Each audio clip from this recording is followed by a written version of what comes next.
నమస్తే, welcome to legend TV. ప్రస్తుతం మనతో పాటు బీఆర్ఎస్ పార్టీ రాష్ట్ర నాయకులను మాట్లాడదామన్నా. చెప్పండి, ఏదైతే లక్షల కోట్ల స్కామ్ జరిగిందని చెప్పి పదే కాంగ్రెస్ ప్రభుత్వం చెప్తా ఉన్న పరిస్థితి లేదు, 94,000 కోట్లు మాత్రమే జరిగిందని చెప్పి హరీష్ రావు కూడా పవర్ ప్రెజెంటేషన్ ఇచ్చారు. నిజంగా దీనికి సంబంధించి ఏం చెప్తారు? 94,000 కోట్ల డిపిఆర్ మాత్రమే చెప్పారు తప్ప 94,000 కోట్లు ఖర్చు అయింది.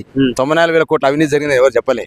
ఇవాళ రాష్ట్ర వ్యాప్తంగా రైతాంగానికి నీళ్ళు ఇవ్వడం కోసం కేసీఆర్ గారు కాళేశ్వరం కడితే ఆ కాళేశ్వరం ఎట్లా బదనాం చేయాలని ఆలోచన రేవంత్ రెడ్డి చేస్తా ఉన్నాడు. కేసీఆర్ గారిని కేసీఆర్ కుటుంబాన్ని బదనాం చేస్తే 4 ఓట్లు వస్తాయని, రేపు ఎలక్షన్ లో 4 సీట్లు వస్తాయని ఆలోచన చేస్తే తప్ప 100% ఇది అబద్ధ ప్రచారం నేను తెలియజేస్తా ఉన్నా. ప్రధానంగా ఇవాళ కేసీఆర్ గారి సైనికులు ఇవాళ తెలంగాణ వ్యాప్తంగా పాలవరం ఏదైతే కాళేశ్వరం పేరుతోటి, అదే విధంగా ఇటు పాలమూరు ఎత్తిపోతల రంగారెడ్డి ఎత్తిపోతలతోటి ఏదైతే రైతాంగం లాభపడ్డదో ఆ రైతాంగం అంతా కూడా ఎందుకు తరలి వచ్చిర్రు. ఇవాళ ఒక మాట చెప్పకుండా, ఒక మాట పిలిపియకుండా ఇవాళ కేసీఆర్ గారు ఆ రోజు రైతాంగాన్ని చేసిన సేవలు గుర్తు చేసుకుంటూ ఆ 2 ప్రాజెక్టుల వల్ల తెలంగాణ రైతాంగం ఎట్లా న్యాయం జరిగిందని ఆలోచన చేసుకుని ఇలా వేలాది మంది కార్యకర్తలు, వేలాది మంది రైతులు ఇవాళ ఈ యొక్క ఆకుపచ్చ కండువ కప్పుకొని ఎందుకు వచ్చినారు? కేసీఆర్ గారి యొక్క మంచి చేసిరు కాబట్టే కదా. కాబట్టి కేసీఆర్ గారిని బదనాం చేస్తూ, కేసీఆర్ గారిని అబాస్పాలు చేస్తూ, కేసీఆర్ క్యారెక్టర్ని అసెస్ చేస్తూ ఏదో చేసినాం, ఏదో తోడ తీసినాం అని చెప్పి ఆలోచన చేస్తా ఉన్నారు సార్. ఇవాళ సుమారు 18 నెలలుగా సార్ ఇవాళ ఓఆర్ఆర్లో కుంభకోణం అన్నారు, ఏమైనా తేల్చిర్రా? అదే విధంగా ఫోన్ ట్యాపింగ్ అని చెప్పారు, ఏమైనా తేల్చిర్రా? అదే విధంగా ధరలు లక్షల కోట్ల అవినీతి ఏమైనా తేల్చిర్రా? కాళేశ్వరంలో జరిగిందంటారు, ఏమైనా తేల్చిర్రా? అదే విధంగా విద్యుత్ ఒప్పందాల్లో జరిగిందంటారు, ఏమైనా జరిగిందా? ఇవాళ ఏ దాంట్లో కూడా ఇలా సుమారు 12 ఆరోపణలు చేసినారు. ప్రధానంగా లగిచర్లలో మా కేటీఆర్ గారు మా పార్టీ వరకు పెట్టి కొట్లాడుతూ ఉంటే కేటీఆర్ అరెస్ట్ చేయాలని చూసారు. ఆ రోజు మా కేటీఆర్ గారు చెప్పినారు, గిరిజన రైతాంగం కోసం మీరు జైల్లో పెడుతుంటే పెట్టండి, ప్రభుత్వం సిద్ధమని చెప్పేసి కేటీఆర్ గారు స్పష్టంగా చెప్పినారు. ఇవాళ కూడా మేము చెప్తున్నాం మీ లెజెండ్ టీవీ ద్వారా, కేసీఆర్ గారిని తెలంగాణ రైతులకు నీళ్ళు ఇవ్వడమే పాపమని నువ్వు భావిస్తే, తెలంగాణ 1 కోటి ఎకరాల మాగాన్ని చేయడమే పాపమని నువ్వు ఇస్తే, ఇవాళ ఆ పాపమని నువ్వు ఆలోచన చేసి ప్లాన్ చేసుకొని ఇలా కేసీఆర్ని ఒకవేళ జైలు పంపుతానంటను, కేసీఆర్ని వేధిస్తాడను, కేసీఆర్ విచారణ పేరుతోటి అనేక రోజులు బీఆర్కే బౌన్స్ తిప్పుతాడను, 100% ఇవాళ రైతాంగం కోసం కేసీఆర్ గారు ఏదైనా ఎదుర్కోవడం కోసం సిద్ధం ఉన్నాము. తెలంగాణ రాష్ట్ర ఏర్పాటు కోసమే అనేక విమర్శలు ఎదుర్కొంటు కేసీఆర్, అనేక రకాల ఇబ్బందులు పడ్డాడు కేసీఆర్, అనేక రకాల శాపనార్థాలు పెట్టబడ్డాడు కేసీఆర్, అనేక రకాల దిష్టి బొమ్మలు కాల్చబడ్డాడు తెలంగాణ ఉద్యమంలో. కేసీఆర్ని తిట్టను ఉండవడం తెలంగాణ ఉద్యమంలో అన్ని రకాల తిట్లు పడ్డా నా ప్రజలు బాగుండాలి, నా తెలంగాణ రావాలి, నా తెలంగాణ సుసంపన్నం కావాలనే ఆలోచన కేసీఆర్కి ఉంటుంది. ఇవాళ రేవంత్ రెడ్డి గారు ఎన్ని విమర్శలు చేసినా సూర్యుడి మీద ఉమ్మేస్తే మళ్ళీ తన ముఖం మీదే పడ్డట్టు ఇవాళ కేసీఆర్ గారి మీద ఎన్ని విమర్శలు చేసినా, ఎన్ని ఆరోపణలు చేసినా, ఎన్ని నిందలు వేసినా, ఎన్ని పేలాపాలు వేలినా, ఎన్ని మాటలు మాట్లాడినా, ఎన్ని జుగుప్సాకరమైనటువంటి విషయాలు చేసినా, ఎన్ని కమిషన్ల చుట్టూ పిలిచినా కేసీఆర్ గారి యొక్క ప్రభగాని తగ్గదు. సూర్యుడు ఎప్పుడు కేసీఆర్ సూర్యుడే. నువ్వు ఎప్పుడైనా సూర్యుడి మీద ఉమ్మేసే ప్రయత్నం చేస్తే నీ మీదే పడుతుంది రేవంత్ రెడ్డి అని చెప్పి మీ లెజెండ్ టీవీ ద్వారా చెప్తా ఉన్నాను. ప్రాజెక్ట్ ఒక ATM లో వాడుకుంది కలవకుండా ప్రభుత్వం, సొమ్మంతా వాళ్ళ ఫామ్ హౌస్ లో పెట్టేసుకుందని చెప్పేసి కూడా కాంగ్రెస్ పార్టీ చెప్తా ఉంది. బ్రదర్, ఇవాళ 1500 పైచిరుకు కాలువలు, ఇవాళ 370 పిల్లర్లు, 3 బారేజీలు, సుమారు 19 రిజర్వాయర్లు, ఈ విధంగా ఒక చూస్తూ పోతుంటే అనేక రకాల సంగ్రహమే కాళేశ్వరం ప్రాజెక్టు. ఈ కాళేశ్వరంలో 3 సుందిల్లా, అన్నారము, మేడిగట్ట సంబంధించిన ప్రాజెక్టులకు అయిన ఖర్చు 9,000 నుంచి 10,000 కోట్లు బ్రదర్. 10,000 కోట్లలో లక్షల కోట్ల అవినీతి జరిగిందా? ఇలా మేడిగడ్డ ఒక్కటే కదా కొంచెం ఇబ్బంది పడ్డది, సున్నిల బానే ఉంది, అన్నారం బానే ఉంది. ఇలా మేడిగడ్డ పునర్నిర్మించమని చేయమని చెప్పేసి నేషనల్ డ్యామ్ సేఫ్టీ అథారిటీ చెప్పింది పునర్నిర్మించ చేయొచ్చు అని చెప్పేసి. పునర్నింప చేయకుండా ఆల్రెడీ వాళ్ళు ఇచ్చిన తర్వాత కూడా మళ్ళీ ఎందుకు పిలుస్తున్నావు? రాజకీయమే కదా ఇలా. ఏదైనా కేసీఆర్ ని ఏదో చేయాలి, కేసీఆర్ ని ఇబ్బంది పెట్టాలి, కేలవకుంట కుటుంబాన్ని ఇబ్బంది పెట్టాలి, కేటీఆర్ ని ఇబ్బంది పెట్టాలి అనే ఆలోచన తప్ప ఇంకోటి లేదు ఇక్కడ.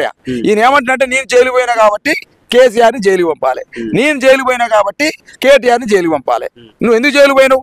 స్వతంత్ర సంగ్రామం కోసం పోయినావా? తెలంగాణ సాయుధ పోరాటాలు పోయినావా? తెలంగాణ మలిదశ తుల్లశ ఉద్యమాలు పోయినావా? నేను ఏమన్నా ఓటుకు నోటు కేసులో అడ్డంగా దొరికి జైలు పోయినావు నువ్వు. నేను జైలుకు పోయినా కేసీఆర్ పంపిండంటే నువ్వు ఎందుకు పోయినావు జైలుకు? తెలంగాణ కోసం అయితే పోలేవు కదా. కేసీఆర్ జైలుకు పోయినా ఇబ్బంది పడ్డా, మాటలు పడ్డా, తిట్లు పడ్డా, శాపనార్థాలు పడ్డా, ఏ ఇబ్బంది పడ్డా, ఆ రోజు ఏ దానికోసం పడ్డా కూడా కేసీఆర్ తెలంగాణ కోసం పడ్డాడు. ఇవాళ నువ్వు మళ్ళా కూడా కేసీఆర్ ని మళ్ళా జైలు పంపాలని ప్రయత్నం చేసినా, కేసీఆర్ ఇబ్బంది పెట్టాలని చూసినా, కాళేశ్వరం పేరు విచారణ పేరుతో తిప్పాలని చూసినా కేసీఆర్ అనేవాడు ఎవరికి భయపడ్డాడు. 100% అన్ని రకాలుగా న్యాయ వ్యవస్థ మీద చట్టం మీద మాకు నమ్మకం ఉంది. ఇవాళ తెలంగాణ ప్రజల మీద నమ్మకం ఉంది, విశ్వాసం ఉంది. డెఫినెట్గా తెలంగాణ రైతాంగం కోసం ఎంత కాడికైనా కేసీఆర్ సిద్ధమే. కేసీఆర్ సైనికులుగా ఇవాళ గులాబీ సైనికులుగా ఎవరు పిలిపియకున్నా కూడా ఇవాళ వేలాది మంది ప్రజానికం రైతాంగం ఇక్కడికి వచ్చి కేసీఆర్ చూద్దామని వచ్చినారు. అయ్యో కేసీఆర్ని ఎందుకు ఇట్లా ఇబ్బంది పెడతా ఉన్నారు? కేసీఆర్ తప్పేం చేయలేడు కదా. కేసీఆర్ రైతుల కోసమే బాగు చేయాలని ప్రయత్నం చేసింది కదా. కేసీఆర్ గోదావరి జిల్లాలో వాటా కోసమే ప్రయత్నం చేసింది కదా. కేసీఆర్ రైతు కోటి ఎకరాల మాగాన్ని చేద్దామని తపన పడ్డాడు కదా. కాళేశ్వరం అనే ప్రాజెక్టును కట్టిండు కదా, 3 సంవత్సరాలు కట్టిండు కదా అని రైతులు బాధపడుతున్నారు. మేము చూస్తా ఉన్నాం. రైతులు గొగ్గోలు పెడతా ఉన్నారు, కన్నీళ్ళు పెడతా ఉన్నారు, గుండెలు రోజు బాదుకుంటా ఉన్నారు. కారణం ఏంటి? కేసీఆర్ అనేవాడు ఎప్పటికి కూడా పేగుబంధం లాంటి తెలంగాణతోటి. కాబట్టి కేసీఆర్ ని ఇబ్బంది పెట్టాలనే ప్రయత్నం చేస్తే డెఫినెట్ గా గతంలో కిరణ్ కుమార్ రెడ్డికి అదే ప్రయత్నం చేసిండు, ఎక్కడ ఉండో మనం చూసినాం. రాజశేఖర రెడ్డికి అదే చేసిండు, ఎక్కడ ఉండో చూసినాం. చంద్రబాబు నాయుడుకి అదే చేసిండు, ఎక్కడ ఉండో చూసినాం. ఈ రేవంత్ రెడ్డి కూడా గదే చేస్తున్నాడు. గాయన కూడా గాలకు పెట్టిన గదే పడుతుంది తెలియజేస్తాం. లక్షల కోట్ల స్కామ్ జరిగింది కాబట్టి, అప్పులు అయిపోయాయి కాబట్టి ప్రజలకి సంక్షేమ పథకాలు ఇవ్వలేకపోతా ఉన్నామని చెప్పి మాట్లాడుతూ ఉన్నాడు రేవంత్ రెడ్డి. నేను చెప్తా 10,000 కోట్లే బ్రదర్, 3 ప్రాజెక్టులకు అయింది 10,000. ఈ ఇబ్బంది పడేది మేడిగడ్డ ఒకటే, అది 3,662 కోట్లపై 3,662 కోట్లలో 2 పిల్లర్లు ఇబ్బంది పడితే లక్షల కోట్ల అవినీతి ఆడదన్నట్టు నేను అడుగుతున్నాను. వేయాలి వాటికి అయిన ఖర్చే 3,662 కోట్లు. మేడిగడ్డ మీరు డిపిఆర్ చూడండి, మీరు ఆన్లైన్లో కొట్టి చూడండి. మేడిగడ్డ ప్రాజెక్టుకి అయిన ఖర్చు ఎంత? 3,600 పైచిలకు కోట్లు మాత్రమే. 3,600 పైచిలకు కోట్లలో లక్షల కోట్ల అవినీతి ఆడ జరిగింది. అందులో జరిగింది 2 పిల్లర్లు మాత్రమే. ఇవాళ 2 పిల్లర్లు జరిగిన అవినీతి, 2 పిల్లర్లు కూలితే పునర్నిర్మించే ప్రయత్నం చేయాలి కదా. ఇవాళ ఎట్లుంది అయిపోయినా బ్రదర్, ఇవాళ ఏదైనా యాక్సిడెంట్ అయినప్పుడు పేషెంట్ని హాస్పిటల్ తీసుకుపోకుండా ఎఫ్ఐఆర్ కాలేదని, పోలీసు రాలేడని, డాక్టర్ రాలేడని పేషెంట్ చెప్పే ప్రయత్నం చేస్తా ఉన్నారు. ఇలా రేవంత్ రెడ్డికి సూచన చేస్తా ఉన్నాం. యాక్సిడెంట్ అయింది కదా, యాక్సిడెంట్ పేషెంట్ హాస్పిటల్ తీసుకుపో, ఫస్ట్ బాగు చేయి, ఫస్ట్ ఆ పేషెంట్ ని బయటకు తీసుకురా ఫస్ట్. కానీ పేషెంట్ బయటకు తీసుకురాకుండా పోలీసు వాళ్ళు వచ్చినాక ఆగాలి, గుద్దినోడు చూసినా గుద్దినోడు ఎవరో తెలాలి అని పేషెంట్ చంపే ప్రయత్నం చేస్తా ఉండు. మేడిగడ్డను చంపడం అంటే తెలంగాణ రైతాంగాన్ని చంపడమే, తెలంగాణ రైతుల కన్నీళ్లు మళ్ళా చూడడమే. కాబట్టి రేవంత్ రెడ్డి ఖబర్దార్, నీ ఆటలు ఇక సాగవు. కేసీఆర్ బయలునాడు, తెలంగాణ ప్రజలు సోయికొచ్చినారు. తెలంగాణ రైతం ఇవాళ 100% వచ్చింది. కాబట్టి డెఫినెట్గా మరొకసారి తెలంగాణలో కేసీఆర్ని కోరుకుంటా ఉన్న దీనికి సాక్ష్యం. అన్న చెప్పండి, కాళేశ్వరం కమిషన్కి బీఆర్ ప్రభుత్వం పదే చెప్తాం, నిజంగా భయపడతా ఉన్నారు? ఈరోజు హాస్యాస్పదం కావచ్చు, హరీష్ రావు గారు మొన్న వచ్చి 9th రోజు వచ్చి ఫుల్ డాక్యుమెంటరీ ఎవిడెన్స్ అంటే యాక్చువల్గా ఈ కాంగ్రెస్ వాళ్ళు చెప్పే బదలాం ఏంటంటే ఆ తుమ్మిడి ఎక్టి దగ్గర కడితే గ్రావిటీ ద్వారా వస్తుండే నీళ్లు వీళ్ళు మొత్తం కూడా రివర్స్ పంపింగ్ చేయడానికి మేడిగడ్డ దగ్గర కట్టిరని. ఎందుకు కట్టాల్సి వచ్చింది? తుమ్మిడి ఎక్టి దగ్గర వాటర్ అవైలబుల్ లేవని చెప్పేసి సెంట్రల్ వాటర్ కమిషన్ చెప్పింది. అదే విధంగా ఆడ 152 మీటర్స్ హైట్ లో డ్యామ్ కట్టాలంటే దానికి మహారాష్ట్ర ప్రభుత్వం ఒప్పుకోలేదు. మహారాష్ట్రకు సంబంధించి 3,500 ఎకరాలు సేకరించాలి. అది సేకరణకు మహారాష్ట్ర ప్రభుత్వం ఒప్పుకోలేదు. కాబట్టే తెలంగాణ రాగానే కేసీఆర్ గారు ముఖ్యమంత్రి కాగానే మేడిగడ్డలు కట్టాలని నిర్ణయం తీసుకోలే. తుమ్మిడెక్టి కోసం ప్రయత్నాలు చేసింది ఈ ప్రభుత్వం, కేసీఆర్ గారి ప్రభుత్వం. తుమ్మిడెక్టిలో కట్టడం కోసం మహారాష్ట్రలో ఉండేటటువంటి అప్పుడు కాంగ్రెస్ ప్రభుత్వం, మళ్ళీ బీజేపీ వచ్చిన తర్వాత బీజేపీ ప్రభుత్వం, 2 ప్రభుత్వాలతో కూడా చర్చలు జరిపిన తర్వాత వాళ్ళు ఎట్టి పరిస్థితిలో ఒప్పుకోం, మేము ఇక్కడ 152 మీటర్ హైట్కి మేము ఒప్పుకోమన్న పరిస్థితులలో ఆడ వాటర్ అవైలబిలిటీ కూడా లేవని చెప్పేసి సిడబ్ల్యూసీ చెప్పిన సందర్భంలో వ్యాప్కోస్ అనే సిడబ్ల్యూసి కింద పనిచేసేటటువంటి సంస్థ ద్వారా లైడార్ సర్వే చేపించి అదేవిధంగా ఎక్స్పర్ట్ కమిటీ ఇంజనీర్స్తో, రిటైర్డ్ ఇంజనీర్స్తో ఒక ఎక్స్పర్ట్ కమిటీ చేసి ఆ కమిటీ ద్వారా రిపోర్ట్ తీసుకొని దాన్ని ఒక సబ్ కమిటీ, మంత్రివర్గ క్యాబినెట్ సబ్ కమిటీ ద్వారా చర్చించి దాన్ని క్యాబినెట్లో ఆమోదించుకొని చేసుకొని టెండర్స్ కాల్ఫర్ చేసి మొత్తం కూడా డిజైన్ చేసి మేడిగడ్డలో బ్యారేజ్ కట్టడం జరిగింది. ఇలా కాళేశ్వరం అంటే చాలా అందరికి ప్రజలకందరికి తెలిసిపోయింది. మొన్న హరీష్ రావు గారు పవర్ పాయింట్ ప్రజెంటేషన్ కావచ్చు, హరీష్ రావు గారు చెప్పిన తర్వాత కాళేశ్వరం అంటే కేవలం మేడిగడ్డ బ్యారేజ్ కాదు, దాంట్లో 2 ఫీలర్లు కావు. కాళేశ్వరంలో మొత్తం కూడా 15 రిజర్వాయర్లు ఉన్నాయి, 19 పంప్ హౌస్లు ఉన్నాయి, 21 సబ్ స్టేషన్లు, ఇవన్నీ కూడా 203 కిలోమీటర్ల టనల్స్ ఉన్నాయి. అదేవిధంగా 1531 కిలోమీటర్ల గ్రావిటీ కెనాల్స్ ఉన్నాయి, 141 టీఎంసీల కెపాసిటీ ఉన్నటువంటి రిజర్వాయర్లు ఉన్నాయి. ఇవన్నీ కూడా మర్చిపోయి ఈరోజు రేవంత్ రెడ్డి గారు చాలా ఆస్పదంగా కాళేశ్వరం మునిగిపోయింది అంటుడు. ఎందుకు మునిగిపోతే నువ్వు మొన్న గత వారంలో గంధమల్ల ఆలేరు నియోజకవర్గంలో గంధమల్ల రిజర్వాయర్కి శంకుస్థాపన చేసిండు. ఆ దానికి నీళ్ళు ఎక్కడి నుండి తెస్తా అంటున్నాడు? మల్లన్న సాగర్ నుండి తెస్తా అంటున్నాడు.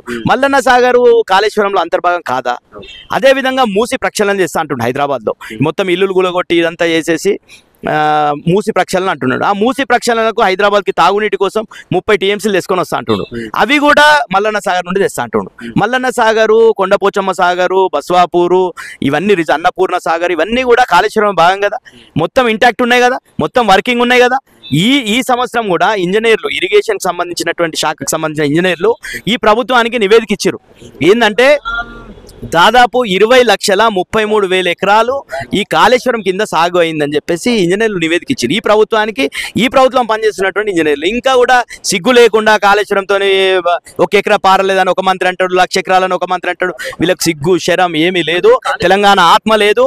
రేవంత్ రెడ్డి అనే వ్యక్తి కాళేశ్వరాన్ని ఎండగొట్టాలి, గోదావరి నీళ్ళని మొత్తం కూడా ఎండబెట్టి బనకచెర్లకు, ఆంధ్రాకు గోదావరి నీళ్ళని తీసుకుపోవడానికి చంద్రబాబు, మోడీ, ఇక్కడ రేవంత్ రెడ్డి ముగ్గురు కుట్ర పన్ని తెలంగాణను ఎండబెట్టే ప్రయత్నం చేస్తారు. కాబట్టి ఇప్పటికైనా విరమించుకోవాలి. తెలంగాణ మీరు ఎన్ని రోజులు ఆపినా 3 సంవత్సరాలు ఆపగలుగుతారు, అంతకన్నా ఆపలేరు. ప్రజలందరూ గ్రహించారు. ఈరోజు కేసీఆర్ గారు కూడా స్పష్టంగా అన్ని ఆధారాలతో ఎందుకు రిజర్వాయర్లు మార్చడం జరిగింది, ఎందుకు రీఇంజనీరింగ్ చేయడం జరిగింది, ఇవన్నీ కూడా పూర్తిగా అన్ని సాక్ష్యాధారాలతో సహా అన్ని సబ్మిట్ చేయడం జరిగింది. తప్పకుండా ప్రజల దృష్టిలో కేసీఆర్ గారు తారాస్థాయిలో ఉన్నాడు. ఇంతకుముందు మా మిత్రుడు చెప్పినట్టు సూర్యుడు లాగా కేసీఆర్ అంటాడు. నువ్వు కనీసం ఒక 2 సెకండ్లు చూడలేవు. నువ్వు రేవంత్ రెడ్డి నువ్వు ఉమ్ముతున్నా అంటే నీ ముఖం మీద పడుతుంది. ప్రతి సందర్భంలో అట్లా జరుగుతుంది. నువ్వు ప్రతి విషయంలో నువ్వు కమిషన్లు వేసేసి ఈ 18 ఏళ్ల కాలంలో నువ్వు 6 గ్యారెంటీలు నువ్వు అమలు చేసినావా? నీ 420 హామీలు అమలు చేసినావా? ఎక్కడ పోయినా నీ హామీలన్నీ ప్రజలకు చెప్పేటటువంటి పరిస్థితి లేదు. మూసీలు అని చెప్పి, హైడ్రాలు అని చెప్పేసి, లగచెర్ల అని చెప్పేసి ఇవన్నీ కూడా చెప్పి ప్రజల్ని మొత్తం కూడా భయభ్రాంతులకు గురి చేసేటటువంటి పరిస్థితి రేవంత్ రెడ్డి గారు చేస్తున్నారు. విరమించుకోవాలి. ప్రజలు బుద్ధి చెప్పడానికి సిద్ధంగా ఉన్నారు. కాళేశ్వరం కమిషన్ విచారణలో నీళ్ళేంది పాలేంది తేలిపోతాయి.